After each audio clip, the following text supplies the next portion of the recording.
രേവതി വലിയ ഫേമസ് ആയിട്ടുള്ള ആളാണ്. ഫേമസ് ആയതെന്ന് പറഞ്ഞു കഴിഞ്ഞാൽ ഒരുപാട് കാര്യങ്ങൾ രേവതിയിൽ നിന്നും നമുക്ക് പഠിക്കാനുണ്ട്. രേവതി ആളിങ്ങനെ നിൽക്കുന്നതെന്ന് വേറെ ഒന്നും വിചാരിക്കേണ്ട. ഭയങ്കര മിടുക്കിയായിട്ടുള്ള വലിയൊരു മാതൃക ആണ് രേവതി. ബൈക്കുമായിട്ട് ബന്ധപ്പെട്ടതാണ് റിപ്പയറിങ്. കാര്യം നമ്മൾ അവസാനം ചിന്തിക്കുന്നതാണ്, ഒരു സ്കൂട്ടറോ ബൈക്കോ റിപ്പയറിങ് വന്നു കഴിഞ്ഞാൽ അവസാനം ചിന്തിക്കത്തുള്ളൂ ഒരു പെൺകുട്ടി ഇവിടെ ഉണ്ട്, രേവതി എന്ന് പറഞ്ഞിട്ട്. ആ പെൺകുട്ടിയാണ് രേവതി.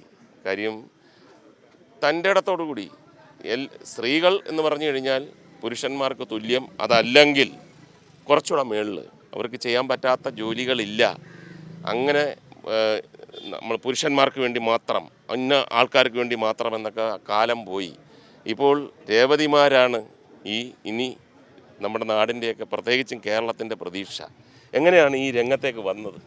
അച്ഛൻ ഈ ഫീൽഡാ, പിന്നെ എനിക്ക് വണ്ടി ഇഷ്ടമാണ്, അതുകൊണ്ട് അച്ഛൻ്റെ കൂടി പോരും. ബുള്ളറ്റൊക്കെ ഓടിക്കുമോ? പണ്ട് ബുള്ളറ്റിൽ പുറകിലിരുന്ന് പോകാൻ പെൺകുട്ടികളെ കിട്ടത്തില്ലായിരുന്നു. ഒരുപാട് പേരിങ്ങനെ ഡിം ഡിം എന്ന് പറഞ്ഞ് പോയിട്ട് ഒറ്റ മനുഷ്യൻ. ഇവിടെ രേവതി ബുള്ളറ്റ് ഓടിച്ചുകൊണ്ട് പോവുകയാണ്, റിപ്പയർ ചെയ്യുന്നു. ശരിക്കും അത് കണ്ടു പഠിക്കേണ്ട. ബന്ധുക്കൾ, ചില ബന്ധുക്കൾ, നാട്ടുകാരൊക്കെ ഒരു പെൺകൊച്ചെന്തോ ഇങ്ങനെ നടക്കുന്നതെന്നൊക്കെ പറഞ്ഞു അല്ലേ? ഒരുപാട് എതിർപ്പുണ്ടായിരുന്നു. പക്ഷേ ഞാനിതിൽ പിടിച്ചു നിന്ന് അതാണ് മാതൃക ആവുന്നെന്ന് പറയുന്നത്. മാതൃക എന്ന് പറയുന്നത് ചെറിയ കാര്യമല്ല. ഇങ്ങനെയുള്ള കാര്യങ്ങളൊക്കെ വരുമ്പോഴത്തേക്ക് യാഥാസ്ഥികത്വം വരും. നമ്മുടെ കുടുംബത്തിൽ, നമ്മുടെ നാട്ടിൽ നമ്മൾക്കറിയാവുന്ന ഒരു പെൺകുട്ടി അങ്ങനെ ഇത് ചെയ്യാൻ പാടില്ല. ജീവിതമാർഗമാണ്, അന്തസ്സുള്ള തൊഴിലാണ്. അന്തസ്സില്ലാത്ത ഒരു കാര്യമല്ല. അപ്പോൾ അത് ചെയ്യുക, ബാക്കിയുള്ള ആൾക്കാർക്ക് ചിന്ത കൊടുക്കുക. ഇത് അവർക്ക് രേവതിക്ക് ചെയ്യുന്നുണ്ടെങ്കിൽ പിന്നെ എനിക്ക് എന്തുകൊണ്ട് ചെയ്തുകൂടാ? അവിടെയാണ് രേവതിയുടെ ഏറ്റവും വലിയ മഹത്വം.